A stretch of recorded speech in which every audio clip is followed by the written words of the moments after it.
Good afternoon, ladies and gentlemen. I hope you had a great break. Welcome to the session on the Asian Transport Outlook. We would like to thank you again for joining us this afternoon after the whole Transport Forum, and we would like to discuss a little bit more on the initiative that has been put forth by the Asian Development Bank. It's also now being supported by various organizations. The Transport Forum has been testament in terms of the importance of the transport sector in moving towards sustainable development. Though in the region, we are seeing that the sector's complexity is markedly amplified by the diversity in the region, encompassing a wide array of geographical, economic, environmental, political, and cultural contexts. This diversity introduces multifaceted challenges in transport infrastructure investment and development, policy formulation, service delivery, each needing to be tailored to distinct local circumstances, but still considering overarching needs and goals. The intersection of these elements necessitates a nuanced approach to the development of the transport sector that should be data-driven and knowledge-based. The Asian Transport Outlook, or ATO, stands out as a crucial initiative that helps navigate this complexity and offers a coherent and comprehensive knowledge framework that can help us look into the future and look at where we are right now. For those of you who are not familiar with the ATO, we would be introducing it today. But also please have a look at the website later on and have a look at the different products and also the data that's there. We have various data for more than 51 economies and more than 460 urban centers, encompassing various dimensions for the transport sector. The ATO was initiated by the AIIB back in 2020, and since 2023 was also being supported by the Asia Infrastructure Investment Bank to strengthen the knowledge base of transport in the region. While the ATO was initially developed primarily to support the planning and the delivery of the bank's transport sector assistance, it is also now serving to support the monitoring of the performance against the various commitments, as well as policy development. Today, we are joined by the distinguished speakers and panelists to discuss the value of the provision of free and accessible data on transport for various use cases leading towards impactful decision-making. So first, I would like to call Mr. Jamie Leder to give us his welcome remarks. Jamie has been the champion of the ATO at the AIIB, and he's leading the initiative forward. So, Jamie, without further ado. Thank you, Alvin, and thank you, everybody, for attending this session. I won't go into details because people who are far more knowledgeable about it will give us the overview during this session. But I do want to say where the genesis, the origins of this started. I think we're all aware that the transport data could be better than it is. So this was something at the back of our minds for many, many years. How can we improve this? And one of those triggers, I was doing a lot of work in Ulaanbaatar, Mongolia, and Yangon in Myanmar, and they were seeing a doubling of their vehicle ownership every 2 to 3 years. And somehow the two metrics that were being used on road length, new road lengths being built, and vehicle ownership, there was a tipping point where every single lane of traffic in those two cities would be a car park, because vehicle growth was like that and road expansion was like that. And clearly those two numbers could not be used to plan a city, let alone when sort of demonstrating again the sustainable transport and the shift from light duty vehicles to public transport or non-motorized. But just looking at data and getting better data, looking at that data in different ways will give very different conclusions on where we should be heading and what sorts of information. Within ADB and our partner now at AIIB, we see great opportunity this both at the project level, but perhaps more importantly, discussing with governments and the broader transport community, what are the challenges, where are we going, what are the historical trend lines and the future extrapolation of those, and how do we need to change that course in certain directions. We have used it in a number of others. We're looking at it for the Decade of Action that was mentioned earlier. We're looking at it in the environmentally sustainable transport and the AIIB declaration. It can be used to monitor local, national, global, regional kind of impacts on transport. but fundamentally it allows us to make better informed decisions. And if we're making better informed decisions, we're saving the investment costs, we're saving the operation and maintenance costs, we're promoting efficiencies within transport systems, and all of the broader externalities and monitoring and reporting on those. I'm sure you'll hear this many times. This is open source software. It's free for everybody to access, and that is very intentional because we want people to use it. The more people who are using it, the more partners we have, the more governments that are using it, or academics, or whoever it may be, the greater the value that will be made of it, and the improvement of that, the analysis of that, and what are the storylines that will come from that. So thank you very much for attending this afternoon's session, and I hope we'll hear a lot more about it, but I think we've got chance for Q&As later on as well. Thank you very much.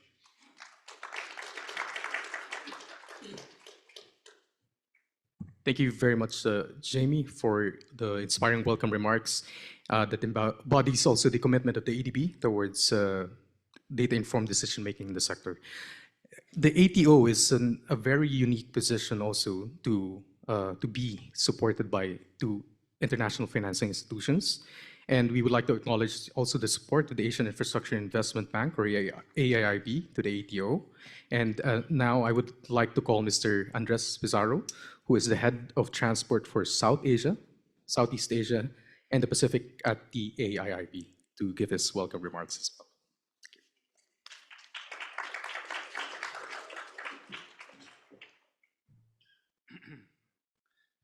Thank you, Alvin. Thank you, Jamie.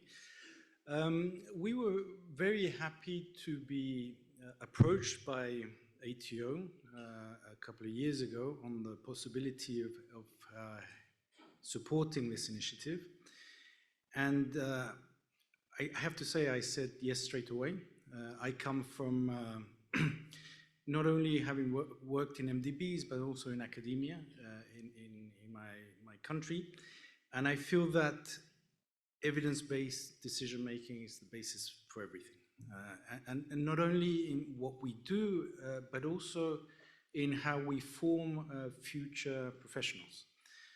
So the ATO for me is that. It's an instrument for us as MDBs, but also for our client countries, member countries, academia, and everybody, in fact. Another thing that is, I think, notable about our participation here and the invitation from AIIB is having two major MDBs working together. And this is not very prominent and usual in this area. And I think that we, as I said earlier, AIIB is a bank that wants to co-finance, wants to be efficient, and that means sharing, collaborating, cooperating, and not competing. And we have been, AIIB has been very generous in allowing us to participate in this. We're contributing in some of the definitions, we're contributing in designs of how to do this, and we are propagating the idea and the usefulness of the ATO throughout our member countries and our projects. For us, it's been an instrument within AIIB. Also, given that we're a young institution, we do not have the knowledge base or the critical mass in our staff to develop our own research and sectoral studies. So this has been like a godsend. There is so much information here, so much data, but also analysis and policy analysis that we can ask the team to provide that precludes our need to do anything further. So we look at the MDB panorama, if you like, and we use other MDBs' work. We have no problem in using other MDBs' work instead of competing or repeating what they're doing. And at the same time, the ATO, we can ask the team to provide a sector analysis, context analysis that we use directly in our studies. In addition, in conferences such as this or dialogues in subsectoral dialogues, we're using the data. We ask the team, look, give me some indicators on maritime transport, and we'll prepare a presentation, or they'll help us prepare a presentation, and we'll dialogue with UNCTAD or IMO, for example. So this is a really, really powerful tool for us, and it's helped us to within our bank to say, look, for instance, for now, we don't need to spend more money in developing our own research. We can work with this. And I think as we move forward, I think our member countries, our project PIUs should look at this more and more because it provides, again, it's very detailed, very vast also information that's been in a way vetted by two MDBs, the major MDBs in Asia. So it gives some sort of seal of quality. I think I'll leave it there and over to Alvin. Thank you very much.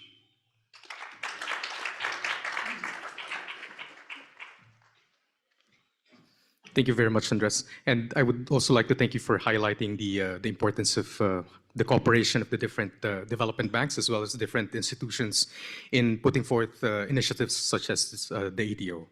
And we have also stressed that the unique proposition that's being embodied by the ATO in terms of providing accessible data and information is being used across the board, not just the development banks, but also with the different governments.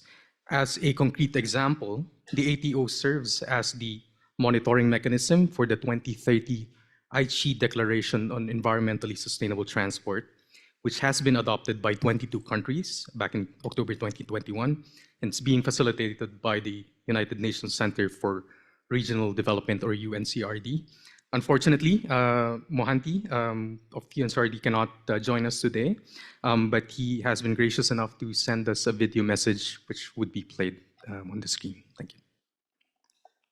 Warm greetings from UNCRD Desai in Nagoya, Japan. First of all, we would like to recognize the dynamic leadership of Mr. James Leather, the Director Transport Group of ADB, and his entire team in organizing the 2024 ADB Transport Forum with a very relevant theme in the present context, which is the clean transport for all, while we face actually the triple planetary crisis, the climate change, loss of nature and biodiversity, and growing pollution.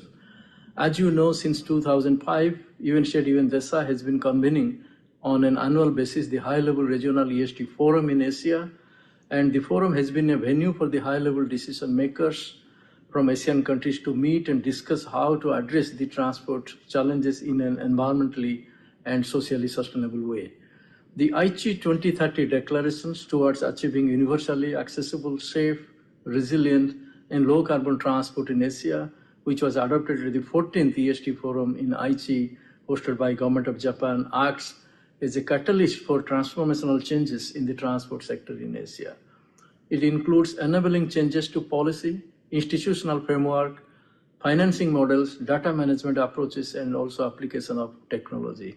ADB's valuable support and cooperation in realizing the AIIB 2030 declaration has added a meaningful dimension to this ASEAN ESG process in aligning the Asia's transport sector with the objective of the SDGs and the Paris Agreement, among others. The emerging partnership with the Asian Development Bank through the Asian Transport Outlook process and also AIIB lays the critical foundation for the countries reporting on the implementations of the 6 goals of the AIIB 2030 declaration at the annual forums. With the strategic data and knowledge management support of ATO, the forum has further emerged as a potential ground for bilateral and multilateral donor agencies, MDBs, and international organizations to identify areas for possible capacity building, technical cooperation, and investment decisions on sustainable transport. We sincerely value the symbiotic relationship between ADB-driven ATO process and the UNCRD coordinated ESG process in Asia. Finally, we wish all the success of the 2024 ADB Transport Forum. Thank you.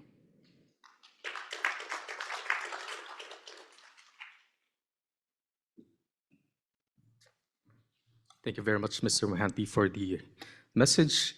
And now it is my pleasure to introduce our next speaker, who, together with our other co-team leader, Mr. Corny Hausenga, unfortunately, he cannot make it today and join us today. They had been pioneering and driving the initiative, and to give us a thought-provoking presentation on where we are at as a region in terms of the different dimensions of transportation, I would like to call on Mr. Sudhir Gota, who is the co-team leader of ADO.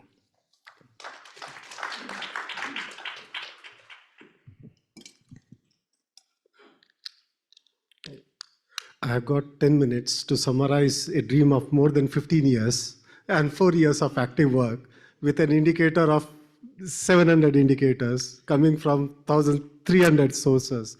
I will try to be fast, but what I will do is I will present probably 8 trends which are relevant for the Transport Forum.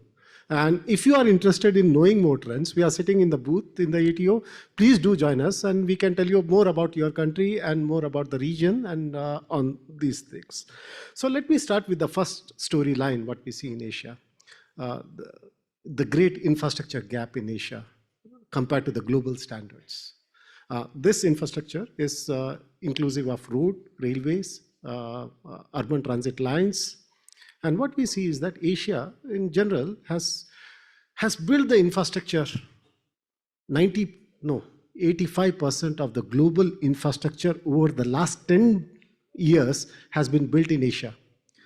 85% of the global infrastructure in Asia over the last 10 years. Asia is building infrastructure rapidly. We now have about 5 kilometers per thousand population infrastructure. 97% of this infrastructure is in form of the roads. And then comes the railways, 2%. 1% would be the transit lines when we think of kilometers. Use any kind of metric, you will see that Asia is significantly below the global standards in terms of the infrastructure access. And what we are seeing is that within this, that infrastructure is disproportionately allocated across countries. Not all countries are across the same benchmark. You can see that various orange lines, these are all Asian countries. So there is a great infrastructure need in spite of us building 85% of the global infrastructure over the last 10 years, we have the great infrastructure need and we need to build the infrastructure. And there are a lot of storylines within this particular thing. Over the last 10 years or last 20 years, we have built nearly 10 million kilometers of road.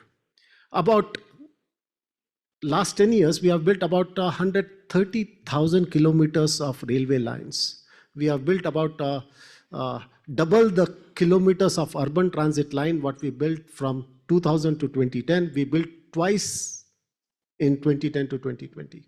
So we are building infrastructure at a massive pace, but there is a great infrastructure gap. And this is just one part of it. Now, looking at, as Jamie said, the vehicle ownership rates, where we are. Over the last 20 years, we added 1 billion vehicles on Asian roads, 1 billion vehicles. We added 10 million kilometers of road, we added 1 billion vehicles of road. And you can see that the slope of the lines, Jamie was saying that the slope, yeah, look at this slope at the sub-regional level. In fact, if I try to plot this at the country level, you will be amazed with the kind of intensity of growth what we are seeing.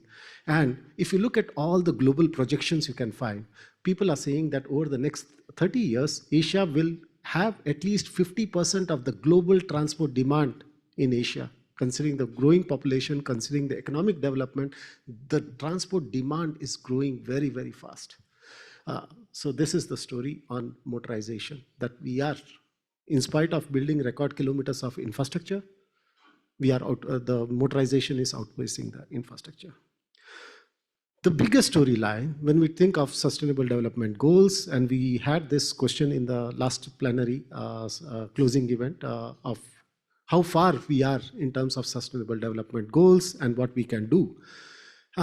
The pessimistic argument here is that we have 1.8 billion people without access as per the SDG definitions. as per the SDG definitions. These databases are coming, the sources are official, coming from the UN agencies.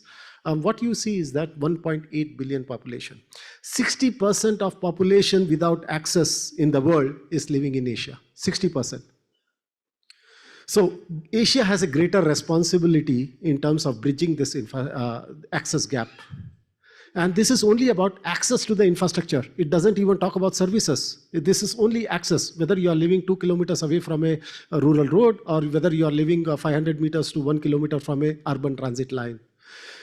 Unfortunately, for the transport sector, we are 1.8 billion people without access in Asia. If you look at the other sectors, it's only that you have the access is improving faster in other sectors. We have about 72 million people without electricity access. We have about 1.2 billion people without access to clean cooking.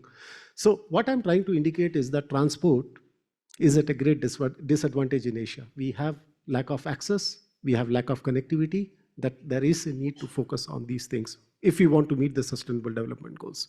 Can we meet this in the next 6 years? A question for the panel. Again, one more pessimistic storyline what we are seeing is in terms of modal shift not happening.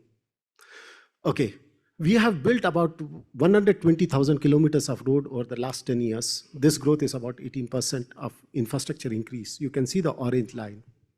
The red line is the utilization.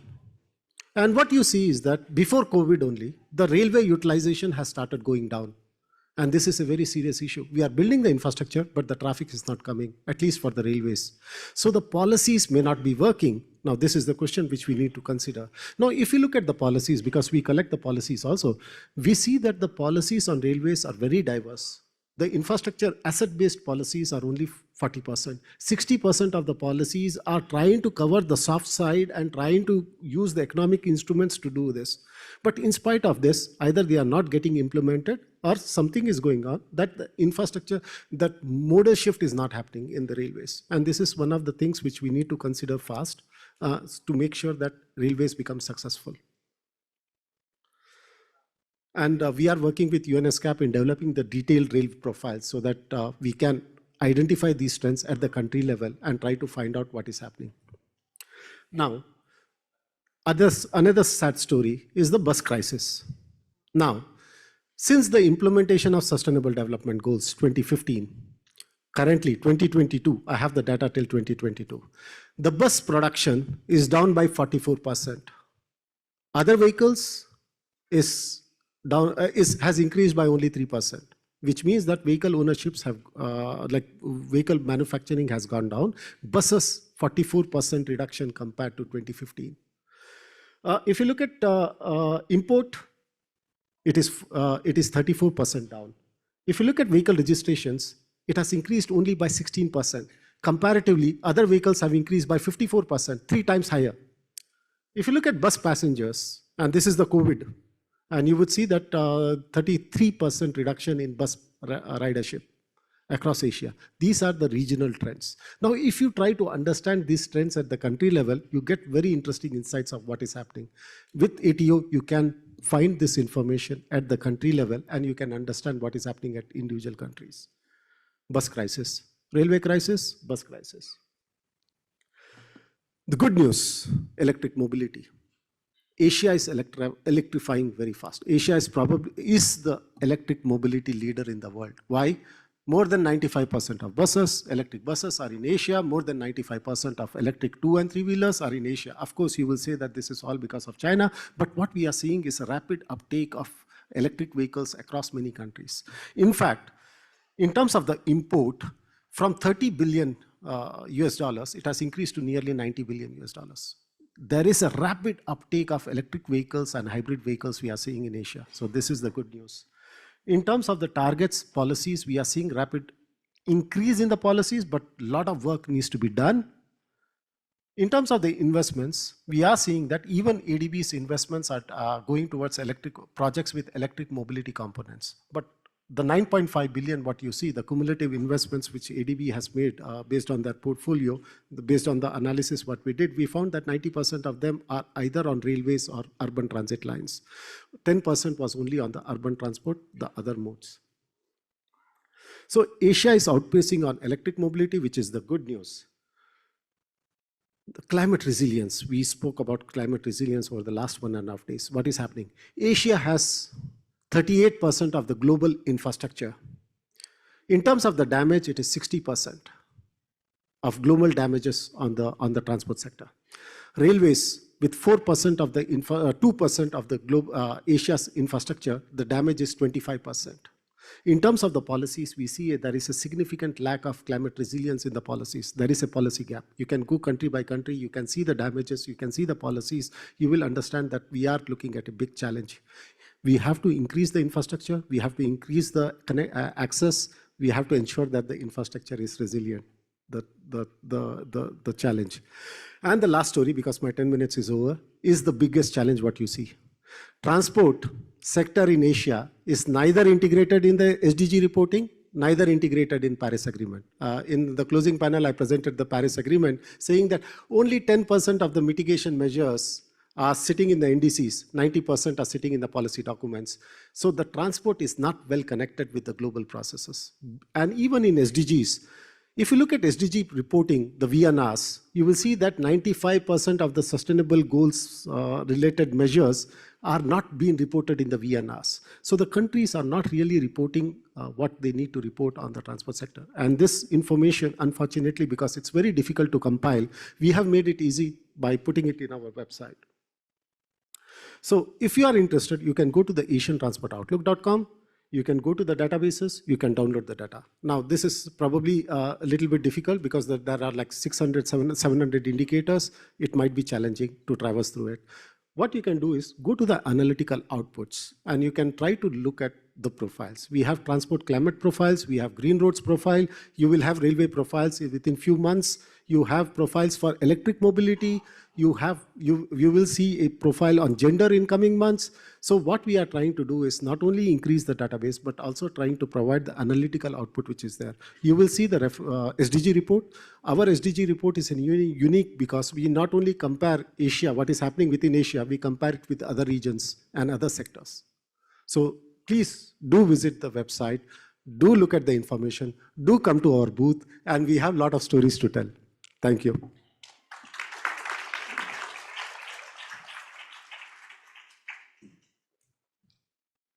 Thank you very much, Sudhir. I think I was observing the room and I was seeing a lot of snapping cell phones. So I think it's quite encouraging to see the interest from the audience in terms of the thought-provoking slides that were presented by Sudhir. And in relation to that, we would like to encourage you to also, if you have questions regarding the slides or the conversations during the panel, please log into the app and jot those questions down. And aside from going to the website, we would also like to let you know that you can always approach us in our team, Mel and Adwait, who are also here. If you have any questions or if you have any requests, we would be glad to take those as well. And now we move to the discussion and the panel. We would be joined by distinguished panelists who had been either involved or have interacted with the Asian Transportation Outlook. The session would be moderated by Jamie, and I would like to invite Jamie and Andres and Sudhir also to join us on stage. But aside from them, we are also joined by distinguished speakers. Firstly, I would like to call Dr. Weishuen Nang of the United Nations Economic and Social Commission for Asia, or UNESCAP. UNESCAP is also part of the advisory board of the Asian Transport Outlook. Dr. Weishuen currently leads the development of low carbon and inclusive transport initiatives at UNESCAP. And prior to joining UNESCAP, she was advisor to the Secretary General for Sustainable Transport and Global Outreach at the International Transport Forum at OECD, adjunct professor at the Paris Institute of Political Science, and associate at the World Resource Institute. So welcome, Weishuen. Secondly, I would like to call on Mr. Chen Chen, who is the Director for Central and West Asia, East Asia, and Pacific of ADB's Transport Sector Office. He has almost a quarter of a decade, years experience in terms of transport sector and international development. He joined ADB and has worked in the Pacific, South Asia departments. He has also became an advisor, senior advisor to the vice president, and led quality management initiatives in 16 developing countries. And he has also been the country director for Sri Lanka as well. And last but not least, I would like to welcome Attorney Glinda Batan Baterina, who is the Deputy Executive Director of Cleaner Asia. She is a lawyer by profession with more than 2 decades of experience in policy development for clean air, sustainable transport, and climate change mitigation. She actually helped draft the 1999 Philippine Clean Air Act, IRR, and has led the Asia Clean Fuels and Vehicles Program, which resulted in cleaner fuels and vehicle policies in countries such as Vietnam and the Philippines.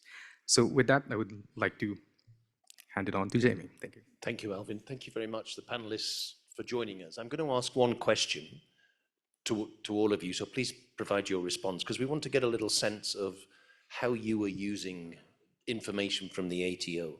So can you tell us a bit about how you yourself or your organizations have utilized the data of ATO or the information that's being used there? And can you highlight some of the value addition that you're getting out of this? And I guess we'll go along the road. So Andreas, please give us some insights. Okay, let me think. For all our project documents, so when we present our loan proposals to our board, we have a sectoral background presentation. So we've used data directly from the database, or sometimes even I think we've asked the team to provide the actual write-up. We participate in very numerous fora of this type, and at some point we've asked for help in elaborating a presentation, because all our presentations obviously have a large part of descriptive indicators, etc. The other thing we've done is with ATO, within the bank, we've set up some workshops on different subjects, one time on the ATO itself, and we have had them participate and share knowledge with us in the different instances. We're a small bank, and the transport team is small, so this is something, it's a work in progress. As the utility and the impact of the data becomes more and more evident, and as our team grows, the use will be wider. I am at the moment thinking of doing something to improve our Paris alignment methodology for vessels and for aircraft. And I will be discussing with the team some indicators and some analysis with the existing world indicators on that matter. So to summarize, I'm going to use them to help us elaborate or finalize a part of our Paris alignment methodology. Thank you. Thank you very much, Andres. Sudhir, same question to you, but from a slightly different angle, because you are the provider of the information rather than the recipient. But from your experience, the requests you've had from ADB, AIIB, or others, how do you see those requests for assistance evolving over time? Actually, this kind of ATO data initiative is very difficult initiative, because first year you will not get much out of it. You will only get, because we will be collecting a lot of data. So in terms of the value, what you get is numbers, but you cannot really make a lot of sense of these numbers.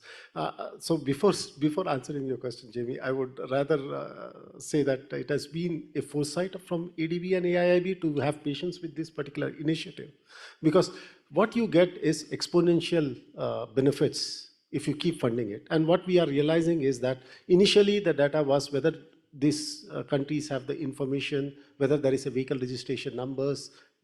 from that kind of simple request, now what we are getting is, can you develop green roads profile, try to understand what is happening in the road sector, can you tell us what is happening in the railway sector, at city level, what is happening? We are able to provide these kind of answers just because we started in 2019 to start collecting the data, start filling in the sheets, try to collect 700 indicators and try to make sense of those indicators, because we believe that all data is good, but unfortunately it's not necessarily the case. So you need to really understand the data and try to derive some value out of it. So what we see is that in terms of the quality of the request, what we are able to match now, we are getting much higher level questions of what is happening, and we are able to provide those kind of answers instead of answering simple vehicle registration statistics. Now we can tell you what is happening in the probably in the bus sector in terms of the trade, what do we see in terms of policies, what we are seeing. So it has been a long journey, and the requests have started getting exponential. We are getting exponential requests now. It's good to hear, I guess, but apart from your lack of sleep maybe on that side of it. Wei Shen, same question to you. How is UNSCAP utilizing some of the ATO data? So thank you so much for this question and for the invitation to participate in this panel discussion. So SCAP is very honored to be part of this process since the very beginning. And for those of you who are unfamiliar with SCAP, we are a United Nations Regional Commission for Asia and Pacific, working with 53 member countries and 9 associate countries, ranging from Turkey all the way to Hawaii, because the US is also a member. And so we have countries with varying characteristics, constraints, and challenges, from landlocked countries to small island developing states. So their capacity to collect data and to use data are very, very different. And so with the creation of this ATO, I think it has given us a better understanding of the nuances in the region, in Asia and the Pacific, that are usually not captured in global data sets or global models in general. So this has been very, very valuable for our own use, and also for our member states as well, which I hope we will continue to work together and to help disseminate this tool. And as the coverage of the ATO continues to grow, perhaps one day it will be mainstreamed across countries in Asian Pacific. Thank you very much, Wei Xian. Chen, same question to you for your personal use or your team's use of the data from ATO. Yes, thank you, Jamie. I think in your speech, you already explained how this ATO has helped ADB. But just to add to what you have shared, actually, many of us know ADB had a major reorganization of itself since last year, 30 June, so about 11 months ago. So essentially, we reorganized the whole transport teams of different, which was in different regional departments of ADB. We put together all the transport professionals into one transport sector office. So now both Jamie and I, you may wonder why we carry the same title from the slide, but essentially we are all part of the same office. So ADB has actually quite established transport team and the business process to process our project. But one question always in our mind is how we can make sure the transfer of the knowledge, transfer of the understanding of the new trends in the sector, how this transfer can really happen more efficiently so that the operation can really take over the knowledge and reflect this in the day-to-day operations. So last year, Jamie and I, we actually had a very good collaboration. We invited the ATO team to have a dialogue with each and every of our country team. So each country team, they started this transport sector assessment or transport sector review with the ATO's output. So I don't know whether Sudhir was that really a spike of the demand from ADB in that period, but I was really amazed the team was, the ATO team was able to give us feedback in a few days or a few weeks. That's very efficient. When we saw such vast data available, it definitely helped us to improve the quality of our transport sector assessment, improve our understanding, and eventually contribute to the integration of the knowledge part and the operation part of ADB Transport Sector Office. Thank you, Chen. Glinda, same question to you. How much are you making use and what highlights can you share on ATO? Thank you very much, Jamie. And if you may permit me to respond in a slightly different way. So Clean Air Asia is a non-government organization. We were born inside the ADB more than 20 years ago, but we have since become an independent NGO registered here in the Philippines with offices in Beijing, in New Delhi, and soon in Indonesia, in Jakarta.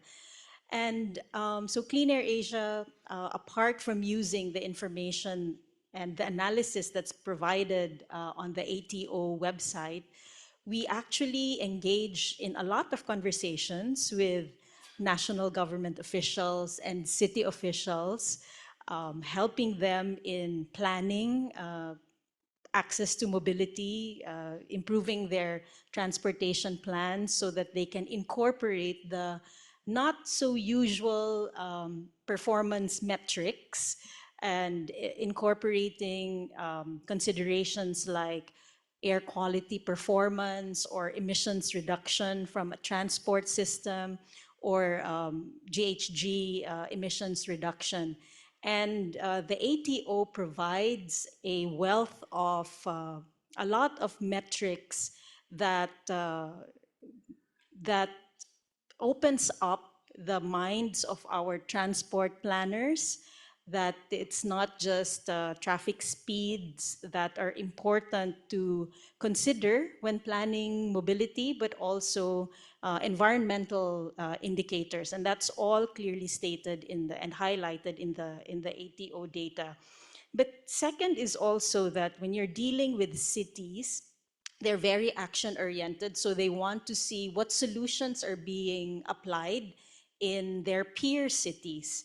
And I think the analysis that Sudhir earlier mentioned, the analysis reports which show, for example, that electric mobility is the uptake of electric mobility solutions is gaining ground across Asian cities, is very helpful for our city officials to consider these solutions in their own cities. And I wanted to also emphasize a third value of the data and analysis that's provided in the ATO, which is that as we know, transport solutions are no longer at the fringes of political discourse. Not anymore. We know of instances where officials have been elected or not re-elected because of their positions on very important solutions, transport solutions. And having, and a lot of, we see there is a lot of misunderstanding, a lack of awareness of some transport solutions.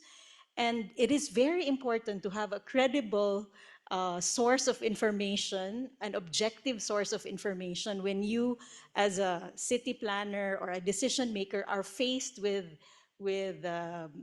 information that is meant to sway you one way or the other. And so thank you to the ADB, AIIB for continuing this very important work of providing objective data to our policymakers. Thank you, Glinda. And can I remind, please go into the Events Air app and put some questions to our panelists as well. I want to go back to you, Andreas, and in your opening, you said it was a very quick response. Yes, we want to be part of that. So first question is, why was it such a simple decision? And what you just said, that each of your projects is using the data, do you see benefits in that consistent approach or reporting approach and use of ATO data for each and every project? Exactly. I mean, the reason it was a yes straight away is that when I arrived in AIB, AIIB being an MDB was also kind of a startup, very small, a very small institution, which still to this day, a lot of the guidelines and policies are in development. And what I found that was that there was a kind of lack of consistency in the quality of what we were producing in terms of project documents, essentially, but other documents. So one of the first things that this provides is that across the transport sector, we use the same data. And it's in addition to having the source of that data, I went through a process of systematizing and uniforming the documents. But without the data, it would have been impossible. When I arrived in the transport team in my region, we were 3. So you can imagine we couldn't afford to do specific research or even background research for project documents. So it's a no-brainer, yes, straight away. One last point is that in addition to this, which I'd say is bread and butter, we're using it. We actually, we're pushing additional research. As I said, the Paris alignment thing is one. In resilience work, I mean, a lot of the time we're talking about resilience and we're talking about adding resilience and adaptation measures in our projects. But I think we need some, from our side, not the member countries, a lot more understanding of what are country standards in design, country standards in constructions. And when we have that clarity, then we can say, hey, here you need to add this. And I'm asking them to help me or help us create more knowledge on the design standards in our member countries. Thank you. Thank you. Chen, if I can move to you, you mentioned there was sort of a presentation of ATO to your team and a sudden spike in the types of requests. So I guess it's a sort of double question again, that consistency of approach in sector assessments country by country, or more of the ad hoc requests in addition that many of your team members may have put. How have you seen that helping the project teams, but helping the project teams engage with our government clients as well? Yeah, thank you. That's a very important question. So of course, data is good wealth and data is also the power. So when we talk with the government counterpart, I think one thing we need to bear in mind, most of the colleagues in the government, they are of a similar training background in the transport sector. So more or less, we have the same kind of philosophy to understand the transport sector. And a lot of us are actually have a evidence-based mindset or data-driven mindset. So we can talk about the different issues, but until we see the real data to tell us what is the real problem, we cannot really convince each other fully. But when we have a data in our hand, I think the discussion will be totally different. We can immediately jump into the discussion about the solution. What will be the next steps? So at the project level, I think there are still many steps to go through for ATO to directly contribute, but we can see in several areas, ATO has already become a quite a reliable tool to discuss what should be the next step. One example is, of course, ATO's publication regarding the e-mobility and electric vehicle. So that is a very convincing tool when we talk with the DMCs in transport project, what they should do and where they should focus on to create an enabling environment for scaling up the e-vehicle. Another side of the story is it's not only our dialogue with the government. ADB also need to talk with our shareholders. So in the last probably few years, I think many questioned the transport sector, whether we should do more road, whether we should actually reduce investment in the transport sector, or whether we should focus on other areas which is more relevant which may looks like more relevant to the climate, to address the climate change. But I think the data from ATO can always be a very convincing data. So Asia Pacific's transport infrastructure is still behind the average of the global level. And with, I remember Sudhir's side, we have 38% of transport infrastructure, but we are suffering from 60% of the damage. And one more data is Asia and the Pacific host 50% of the population in the world, more than 50%. So then the question actually is very easy to answer. We need more. It's just that we need to do this differently, smartly, and make sure we can respond to this climate crisis or climate disruption in a responsible manner in transport sector. Thanks, Chen. When you sort of those regional levels, which whatever percent of global population, but only half of that in terms of its infrastructure, it becomes crystal clear. And I should say Sudhir can go into this as well, but that's the regional level. This is broken down at national level and city level in many other aspects as well. So the sorts of things you were referring to, the obvious, the data is putting that plainly in front of people, and therefore we're looking at quite different ways of utilizing that data to ensure we're providing the best assistance from our side, but the dialogue with our client governments to ensure we're steering it in that way and using those, as you were saying, in better made decisions. Wei Shen, if I could turn to you now. ESCAP is sort of a regional body, so they're supporting many regional initiatives and programs. How would you see ATO looking at this multifaceted, multi-level data on those regional programs and collaboration between your various member countries? Thank you for this question. So as I've mentioned previously, I think the ATO dataset can definitely provide some nuances in the region that other existing datasets may not have captured. But I also want to point out that in ESCAP, we actually do collect our own data based on different projects, because in some cases, we still need targeted data for specific purposes. But what I see here is that the ATO dataset can actually complement some of our project level data. So for example, we have recently conducted 4 household travel surveys in 4 different cities as part of an inclusive transport project.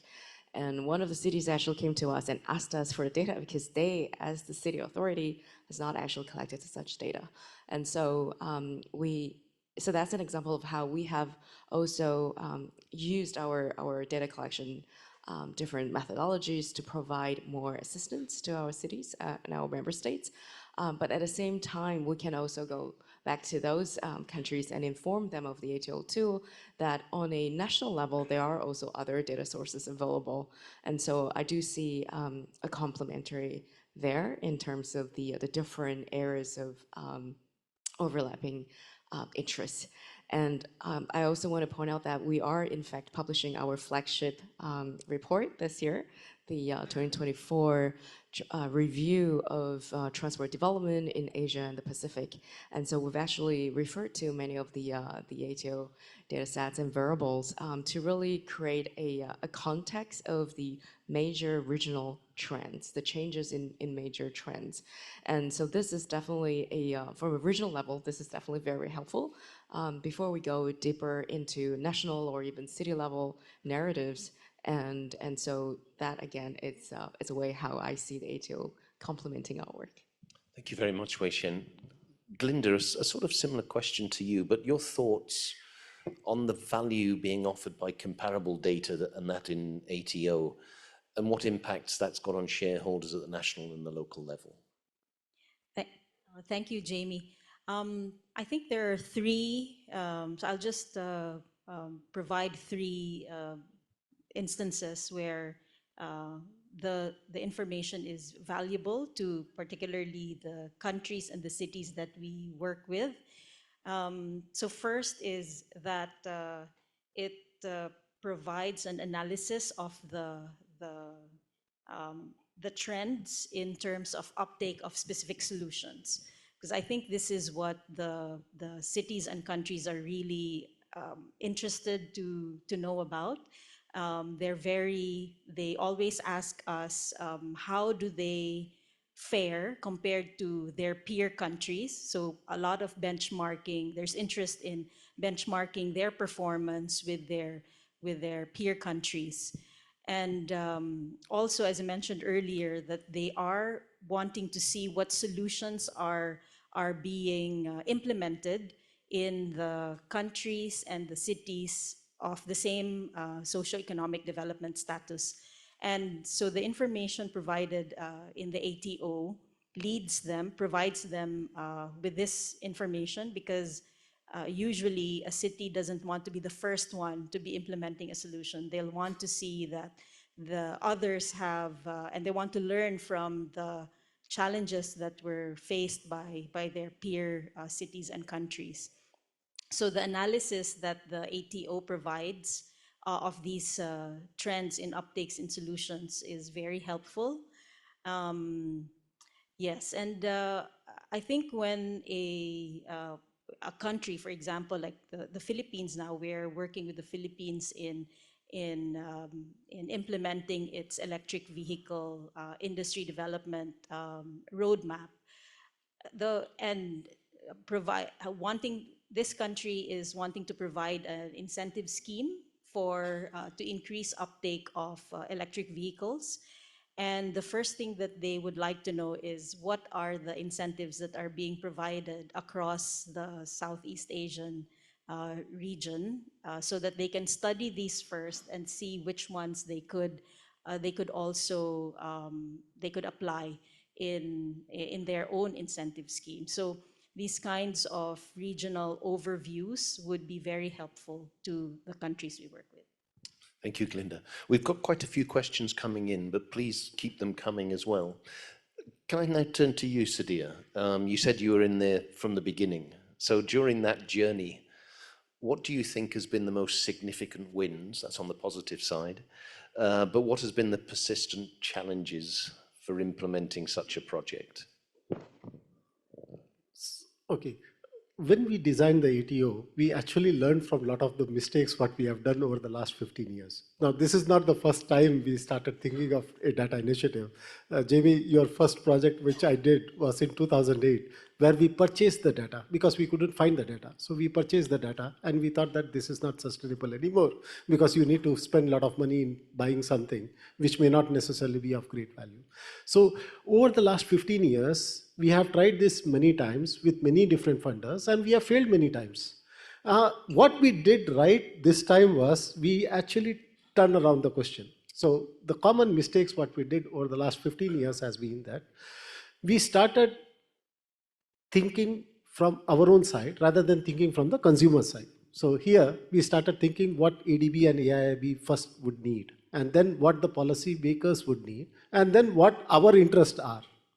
So ATO is not an advocacy initiative. What we do is observe, report. We don't really take any sides. We don't really say that these are the recommendations. What we say is that this is the story, what we see. That's it. We avoided working on a single dimension. Generally, climate change is a very interesting topic, and you can spend all your resources on one dimension. What we did is we started collecting data on infrastructure, access, connectivity, road safety, air pollution, economic dimension, trying to see how many jobs are there in the transport sector. We did that. The third mistake what we learned is we always have favorites in data. We think that, yeah, this source is good, this source is bad, so I will just use this particular source. Here in the ATO, if you go to the website, you will see that for a single indicator, there will be multiple sources, and we don't judge here. So for the user, we allow the user to decide which source they want to use. For our own internal calculations, we use what we think probably is right. But we don't want to tell this to the consumer, because consumer might have a different idea. We don't really want to preach saying that this data is good, this data is bad, and we end up doing nothing. So this is one of the classic traps what we have avoided. The fourth mistake we always try to do is we try to do everything at once. And we never go anywhere because we try to do everything at once, it doesn't work out. So what we did was, first year, we just collected data. We started with 150 indicators and we kept on increasing the data. Second year, we started urban one. So national data, 460 cities urban database. And we collect data not from one source. So primary source, secondary source, peer-reviewed high-quality journals. We collect the data. And then what we did was, okay, let us add the Outlook component probably in the third year. So what we did was we added layers as we went along. And this is why when I started my panel discussion, I said that it has to be for ADB and AIIB, a considerable foresight that they need to wait with patience to see the outputs coming in a much better manner. So initially, the outputs were not that great, but over a period of time, since you add multiple layers, you can connect the dots much faster and in a much better manner. Now what we have is, this is the unique initiative where we considered policies. Now this is the most difficult thing to do. We thought that we might end up with 100, 200 policy documents. We ended up with more than 1,200. So what we did in this particular phase is to analyze 500 policy documents. So we have storylines in terms of policies only for 25 countries, not for all the countries, because it takes time.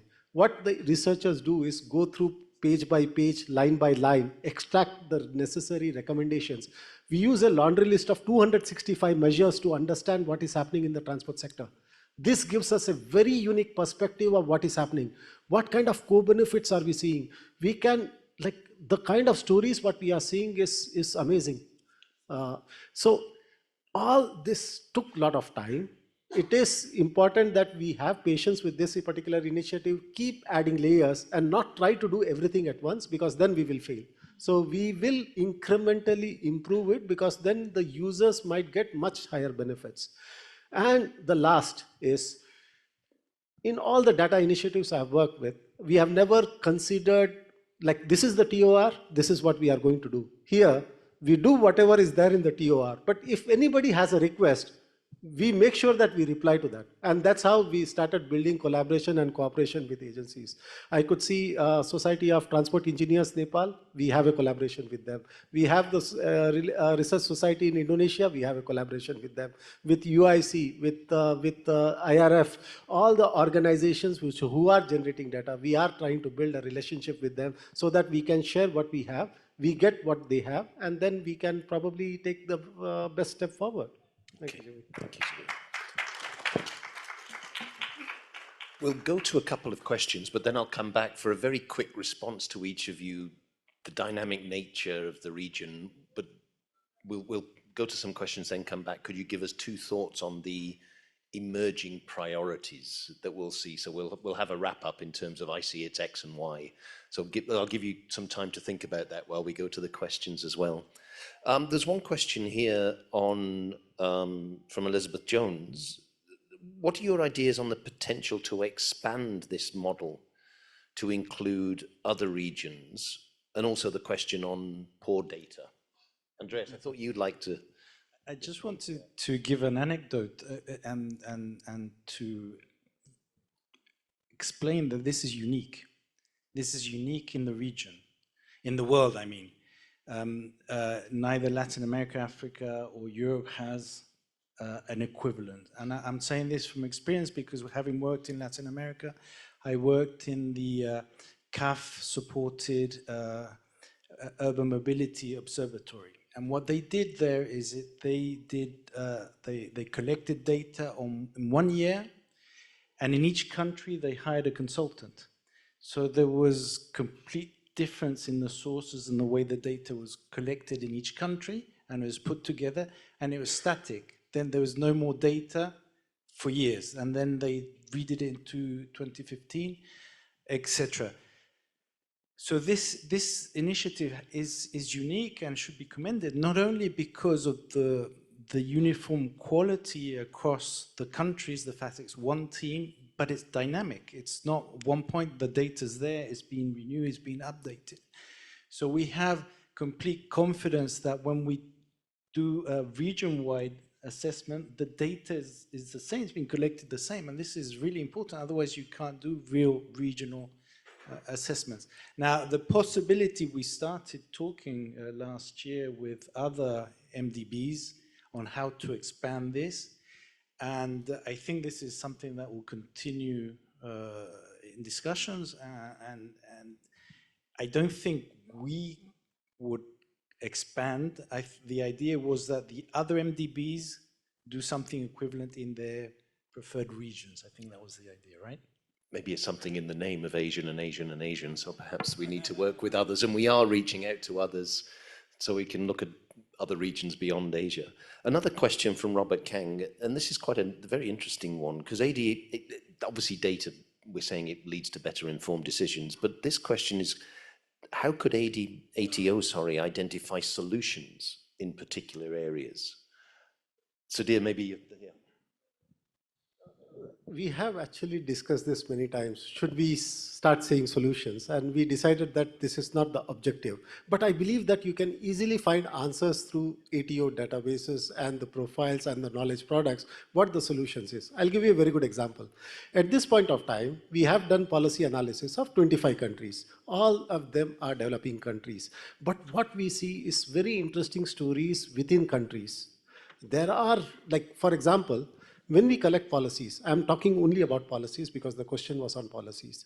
We collect energy master plans, we collect infrastructure plans, we collect automotive plans, we collect all kinds of roadmap with ministry endorsed logos, and we collect it and we analyze it. In certain countries, we see great coherence of targets, we see great coherence of solutions. Energy master plan would be saying the same thing what the transport technology roadmap would be there. So we know that that particular country, there is a lot of consultations would have happened and they have probably done a better deal. What we are going to do is, in this next phase, we are going to include the policies even from the developed member countries of Asia. So you would be able to compare policies not only from different countries, the data, and you can see what the other countries are doing, and you can learn from not only from developing member countries, but also developed member countries. And there are many stories to see, like fossil fuel subsidies. Fossil fuel subsidies, I know that it's a glass half full, half empty. Many countries have eliminated it. How? You can look at the policies and you will realize that they have done something which is very different from many other countries which have tried.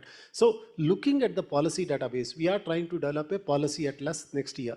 When you have the policy atlas, you would be able to provide, you will be able to find these answers. And it is not that just ATO will not be telling solutions, it is that you will be able to connect the dots yourself. We are going in towards that particular phase in the next year. Thank you. Let me move to sort of a final word or two words. The region is very dynamic, transport is very dynamic, innovations and all sorts will push this. So a question to each of you, one word or one thought, or maybe two if you need it. What would you see as the emerging priority themes that ATO should consider to be able to continue to add value? And I'll go along, sorry Andreas, putting you on the spot first on this one. But the priority themes or the priority areas that will be emerging and ATO can consider assessing and analyzing. I mean, I think we discussed this earlier with Sudhir. I think on the data, maybe there's gaps still. For instance, maritime and aviation sectors have gaps, so that was one. My insistence is on this design standards. I'd say, from if you're putting me on the spot now, thinking that those are, for me, are the things that we should do. With more thought, perhaps I could think of something else. Okay. It is dynamic, so you can think of things and add it. We said it's a living database that emerges to respond to the demands. So dear, same question to you. What do you see as some priorities that we need to consider for ATO? We have a big laundry list of improvements what we need in the ATO because we know what is happening. Again, I want to reiterate that we are basically slaves in a way because we are dependent on the data which is manufactured by others. So basically, in economic dimension, we see very strong storylines. And I did not show it to you, that after the sustainable development goals have come in, we see that the employment in transport sector is going down. And we don't know why. But there are a lot of questions which we are not able to connect the dots with. And we will invest more time in finding those answers because economic dimension is the most critical dimension, if not the only dimension. So probably economic dimension is where I think transport has not really invested their attention on, even though traditionally for the last 50 years we have been thinking only about the economic side of it. But there are a lot of trends which we think that there is no logic to it, but we can't point out exactly what is happening, and we will invest more resources in trying to close the gap in terms of policies. And then probably the next layer would be the outlook. We will try to improvise, because 2036 decade of sustainable transport, we will try to enhance the outlook arguments. Currently, you did not see any projections, but I can talk about what is happening. In terms of the projections, there are good news, bad news, those kind of things. Okay, thank you, Sudhir. Wei Xian, same question. The emerging priorities, you can put the ATO team on the spot and tell them this is what you want them to deliver by Friday, please. So I think we all agree that Asia Pacific is a region that is being increasing climate pressure and also disruptions and digitalization. So this is also a region that is already very, very vulnerable to natural disasters and extreme weather conditions. And so because good policies need to be based on good science and supported by good data, I think the ATO can serve a role in better preparing countries for future disruptions and to prepare for a more sustainable, resilient, and inclusive transport future. Thank you, Wei Xian. Same question to you, Chen Chen. What would your priority be? What request would you put to ATO? Budget unlimited. This one? Yeah, okay. Yeah. No, if one word, it's about technology. If two words, about new technology. So earlier there was a discussion about a solution. I think one thing we have to admit is we may not have all the solutions in our hand. And we need to continuously monitor what is the new development in the industry and what are the new technology becoming available in the market and how to quickly send this to the developing member countries. So if ATO can create a technology stream, that will be extremely useful. Good suggestion. Added to the long list there for you, Sudhir. Finally, Linda, your thoughts on the priorities. Thank you. I think right now the ATO has the environmental indicators, and it also has the list of policies, but a policymaker from the national government and city government would want to see the relationship of essentially what is the impact of the specific policy on the environment, on air pollution or greenhouse gas emissions. So I think this relationship, which eventually will say, okay, these are some of the most effective measures if you want to reduce pollution by a certain percentage, then these are the ones that are proven to have resulted in that specific, reaching that specific target. Thank you very much. And thank you all. Just some closing thoughts. There is a booth round the corner. There is huge data in this database. The proof is in the pudding, or whichever analogy you want to use. Please go and ask them to demonstrate this, because it's all very well us showing a slide of policy base. Drill into your country and see what makes sense and how this data, what is available, what sources of the data, the official things. So that will give a much better example to you of the value or the depth or the breadth that is available for there. I will reiterate, this is open source. We invite everybody to join us under the ATO. We brought in AIIB and others are using it. But the more that use it, the better quality of that data in the region or beyond. If you could join me in thanking the panel for some excellent discussion.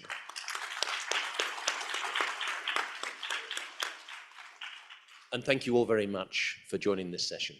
Thank you.